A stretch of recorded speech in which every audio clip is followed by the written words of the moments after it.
আজকে আমরা সূরা বাকারা 3 নম্বর আয়াত থেকে আলোচনা শুরু করব। তো আল্লাহ পাক রব্বুল আলামিন সূরাতুল বাকারা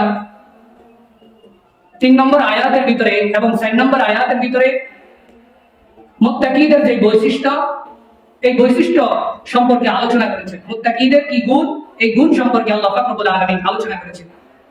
আল্লাহ পাক রব্বুল আলামিন বলতেছেন, الذين يؤمنون بالغيب ويقيمون الصلاة ومما رزقناهم ينفقون। এই আয়াতের ভিতরে আল্লাহ পাক রব্বুল আলামিন মুমিনদের তিনটি গুণের কথা আল্লাহ পাক রব্বুল আলামিন বলেছেন। এক নম্বর বলেছেন আল্লাযীনা ইউমিনুনা বিল গায়ব, যে মুত্তাকিদের এক নম্বর গুণ হচ্ছে আল্লাযীনা ইউমিনুনা বিল গায়ব, যে তারা কি করে গায়বের প্রতি বিশ্বাস করে, গায়বের প্রতি তারা বিশ্বাস করে। গায়বের প্রতি বিশ্বাস এমন একটা জিনিস যে এই গায়বের প্রতি বিশ্বাস ছাড়া আমাদের পুরো জীবনটাই অসল।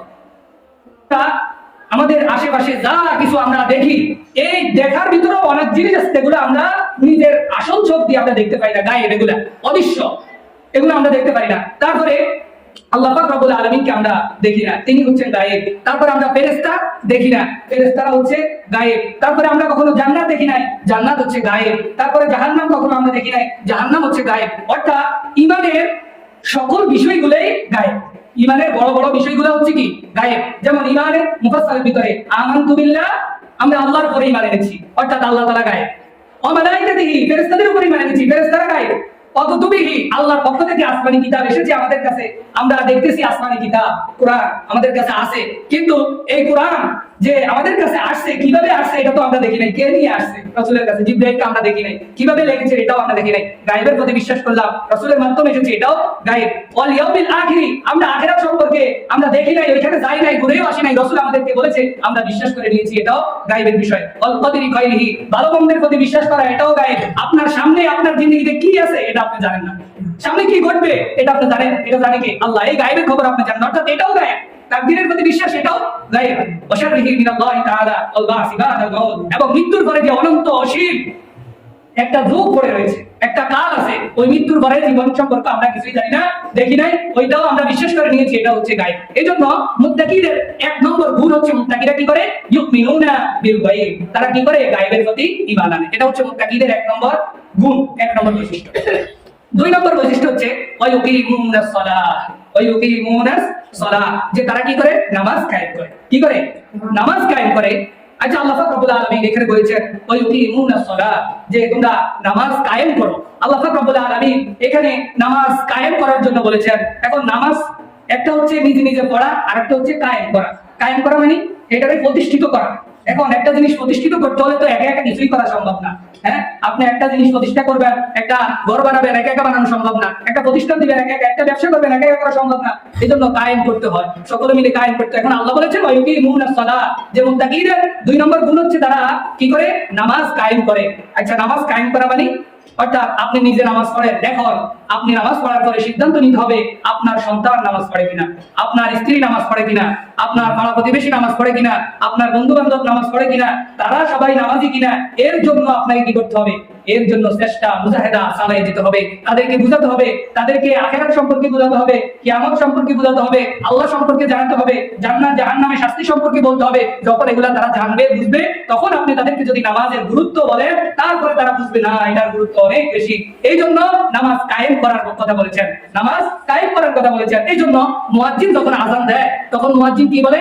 আযানের ভিতরে কি বলে? হাইয়া আলাস সালাহ, হাইয়া আলাস সালাহ, আসো তোমরা নামাজের জন্য আসো।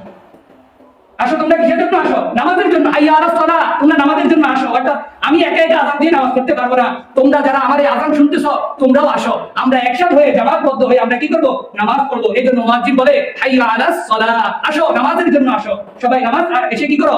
কায়েম করো, সবাই মিলে একসাথে নামাজ আদায় করা। আচ্ছা, আজকে তো হচ্ছে জুমার দিন, জুমা না? আজকে জুমার দিন তো জুমা অর্থ কি? জামাউন থেকে, আরবি জামাউন থেকে জুমা হয়েছে। এখন জামাউন মানে জমা করা, জামুন মানে জমা করা, একসাথ করা, একত্রিত করা। অর্থাৎ জুমা মানে কি?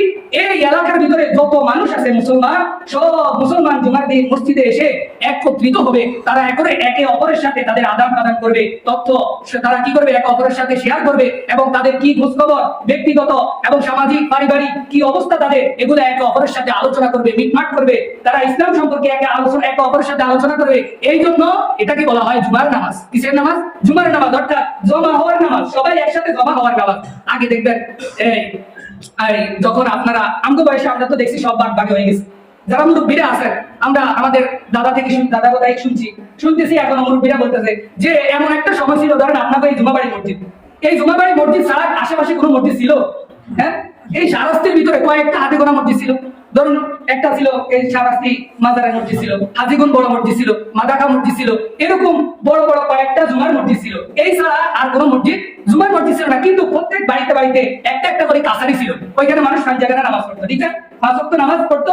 আর প্রত্যেক সুরা 5, 6, 7, 8টা গ্রাম একসাথে হয়ে সবাই মিলে কি করতো? এক জায়গায় জুমার দিন জুমার নামাজ পড়তো, আলাদা আলাদা কেউ পড়তো। অর্থাৎ 5-6 গ্রামের মানুষ একসাথে হয়ে জমা হয়ে তারা জুমার নামাজ আদায় করবে। এটাকে বলা হচ্ছে জুমার নামাজ, জমা হওয়ার নামাজ। কিন্তু এই জুমার নামাজকে, জমা হওয়ার নামাজকে খ্রিস্টানরা, বিধর্মীরা, ইহুদিরা চক্রান্ত করে যেন মুসলমান, এক গ্রামের মুসলমান আরেক গ্রামের মুসলমানের সাথে, এক বাড়ির মুসলমান আরেক বাড়ির মুসলমানের সাথে যেন তারা একত্রিত না হতে পারে, এক সমাজ হয়ে যেন বসবাস করতে না পারে, এই জন্য আমাদের ভিতরে তারা ফাটল সৃষ্টি করে দিয়েছে।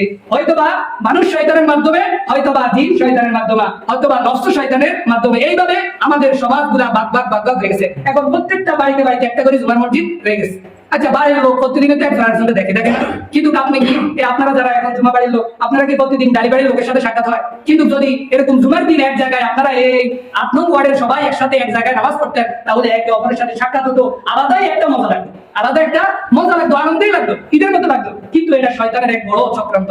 আমাদেরকে তারা কি করে দিয়েছে? আলাদা আলাদা করে দিয়েছে, ভেঙে ভেঙে টুকরা টুকরা করে দিয়েছে। আমাদের সমাজের ভিতরে এমন কিছু শিক্ষিত নামে মূর্খ আছে, তাদের কারণে আমাদের এই সমাজগুলা ভাঙা হয়েছে। বিশেষ করে আমাদের এই সমাজের ভিতরে এক শ্রেণীর শিক্ষিত নামে মূর্খ, এই অথমূর্খদের কারণে আমাদের সমাজগুলো ভেঙে গেছে। নিজে মনে করে নিজে বহুত কিছু বুঝে, সাধারণ মানুষ কিছু বুঝে না। এই বলে কি করে যা তুই দেখ তোর মতন করে দেখ মসজিদ একটা কর। এখন বুঝে না মূর্খ মানুষ, তার গায়ের ভিতরে হিট চলে আসছে, গরম হয়ে সে আবার একটা মসজিদ যেভাবে হক দিয়ে দিচ্ছে, এরকম হয়ে যাইতেছে মসজিদ গুলা। এই জন্য সাবধান ভাইরা, আমরা মুসলমানরা একতাবদ্ধ হয়ে যতদিন পর্যন্ত বসবাস করবো, বিধর্মীরা আমাদেরকে দেখে ভয় পাবে, আমাদেরকে দেখে ভয় পাবে। এই জন্য বন জঙ্গলের ভিতরে যখন একসাথে ভিতরে বেড়ার পাল যখন একসাথে থাকে, তখন বাঘ কি করে না, ওই পালের ভিতরে আক্রমণ করে না, সে অপেক্ষা করতে থাকে কখন একটা গরু, কখন একটা মহিষ, কখন একটা হরিণ এই পাল থেকে এই একত্রিত হওয়া থেকে আলাদা হয়ে যায়। আলাদা যখনই হয়ে যায় তখনই কি করে ওই বাঘ হরিণে কি করে আক্রমণ করে, দলের ভিতরে আক্রমণ করে না। এই জন্য আমাদেরকে ভাগ ভাগ করে দিচ্ছে। এই জন্য আমরা জুমার নামাজ আজকে পড়তে আসছি, অনেকে আসতেছি। এই জুমার নামাজ সম্পর্কে, জুমার দিন সম্পর্কে আল্লাহ পাক রব্বুল আলামিন বলতেছেন, يا أيها الذين آمنوا إذا نودي للصلاة من يوم الجمعة فاسعوا إلى ذكر الله وذروا البيع ذلكم خير لكم إن كنتم تعلمون। আল্লাহ পাক রব্বুল আলামিন বলতেছেন, ইয়া আইয়ুহাল্লাযীনা আমানু, হে ঈমানদাররা, তোমরা কি করো? জুমার দিন যখন তোমাদেরকে নামাজের জন্য ডাকা হয়, অর্থাৎ মুয়াজ্জিন যখন বলে দেয় হাইয়া আলাস সালাহ, নামাজের জন্য আসো, যখন জুমার দিন তোমাদেরকে কি করে নামাজের জন্য ডাকা হয়, তখন তোমরা কি করো? আল্লাহর রিজিকের দিকে অগ্রসর হও, আল্লাহর রিজিকের দিকে অগ্রসর হও, এবং তোমাদের বেচা কিনা, কাজ কর্ম সবকিছু বন্ধ করে দাও, সবকিছু কি করে দাও? ওনারুল বাই, তোমাদের বেচা কিনা যা আছে কাজকর্ম দুনিয়াবি সব বন্ধ করে দাও। কে বলতেছেন? আল্লাহ পাক রব্বুল আলামিন। যখন তোমাদেরকে নামাজের জন্য ডাকা হয়, অর্থাৎ আযান দেয়, আযানে যখন হাইয়া আলাস সালাহ বলে, জুমার দিন এই হাইয়া আলাস সালাহ যারা শুনবে, তারা যদি দুনিয়াবি কাজকর্ম করে তাহলে এটা তার জন্য হারাম হয়ে যাবে। কারণ কোরআনের নির্দেশ যদি কেউ অমান্য করে, তাহলে তার জন্য এটা শুভনীয় নয়। এই জন্য জুমার দিন আল্লাহ পাক রব্বুল আলামিন বলতেছেন, যখন তোমাদেরকে নামাজের জন্য ডাকা হয়, তখন তোমরা কি করো? তোমাদের কাজকর্ম বেচা কিনা সব বন্ধ করে দাও, আর এটাই হচ্ছে তোমাদের জন্য উত্তম। যালিকুম খায়রুল লাকুম ইন কুনতুম তা'লামুন, এটা হচ্ছে তোমাদের জন্য উত্তম যদি তোমরা বুঝো।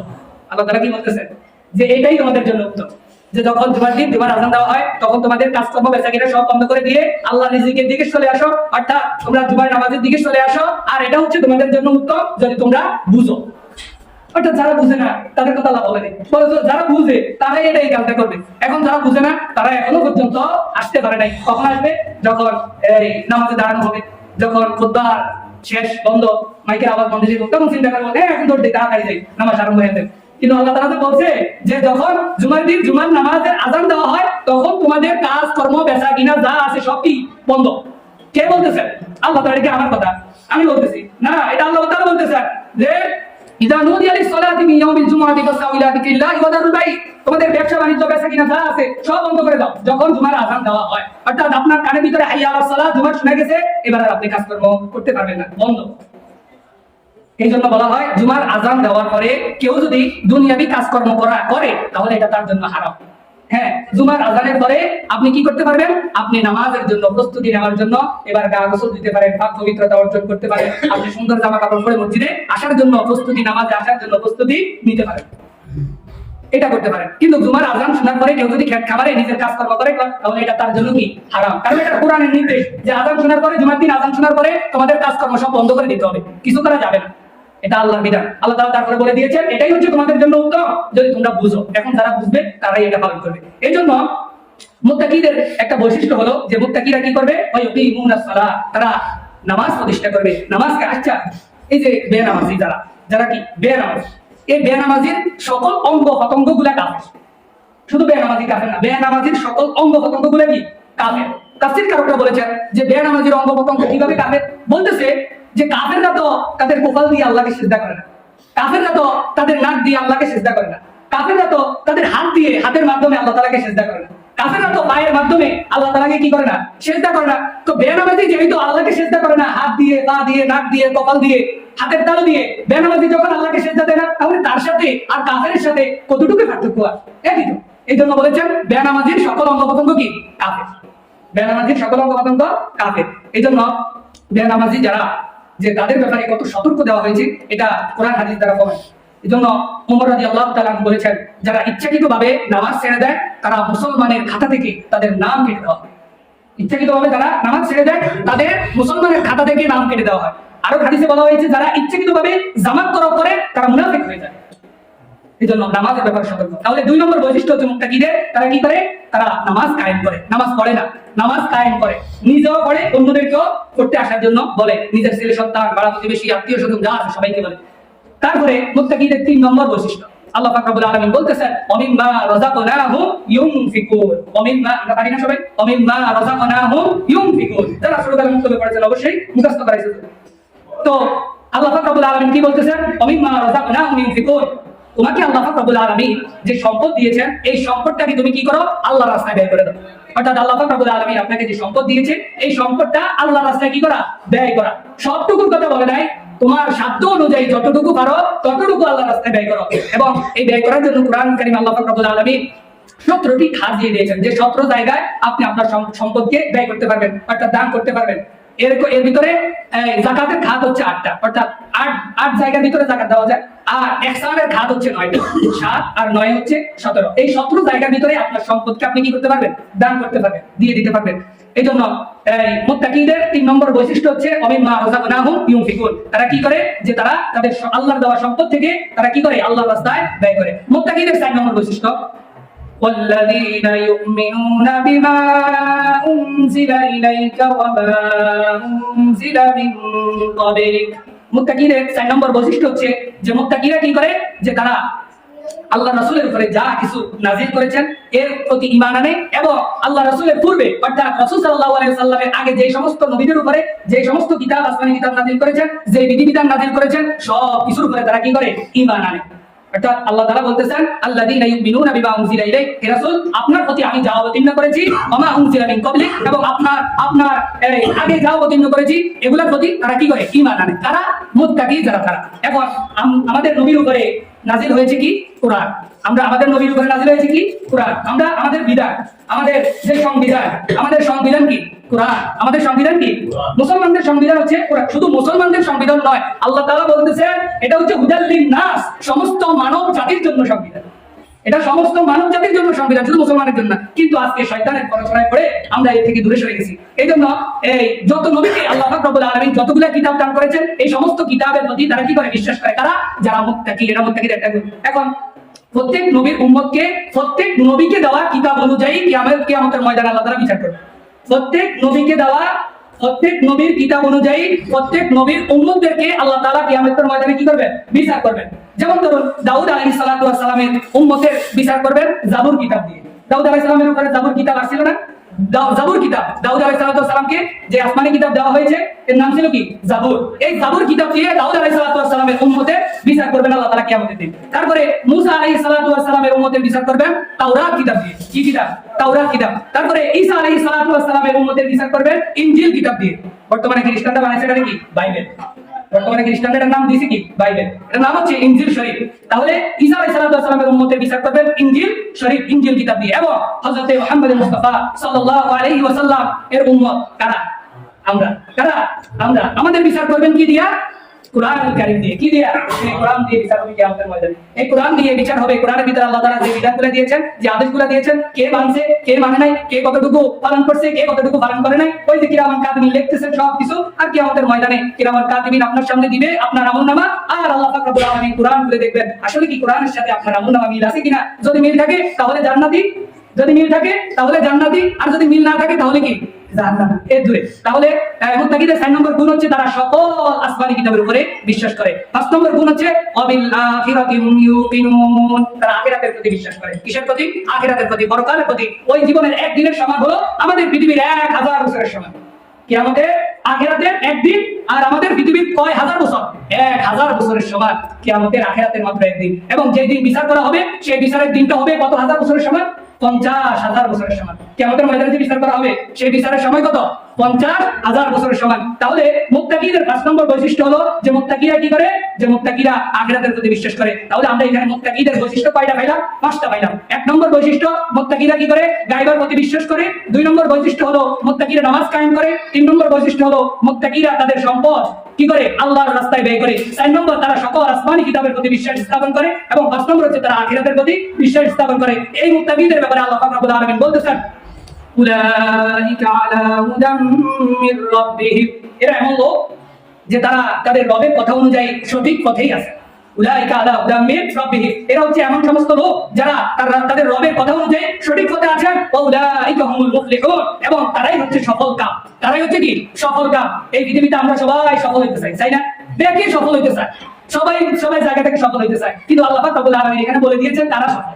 এখানে সফলতা কারা অর্জন করতে পারবে? এই সফলতার কথা আল্লাহ পাক রব্বুল আলামিন বলে দিয়েছেন। এইজন্য আমরা যদি দুনিয়া এবং পরকালে সফল হতে চাই তাহলে আল্লাহর বিধান অনুযায়ী আমাদেরকে চলতে হবে। তাহলে আমরা দুনিয়াতেও সফল হতে পারবো, আখিরাতেও সফল হতে পারবো। আল্লাহ পাক রব্বুল আলামিন আমাদেরকে সফলতা অর্জনকারীদের কাতারে শামিল করে জান্নাতে প্রবেশ করার তৌফিক দান করে। সকলে বলি আমিন।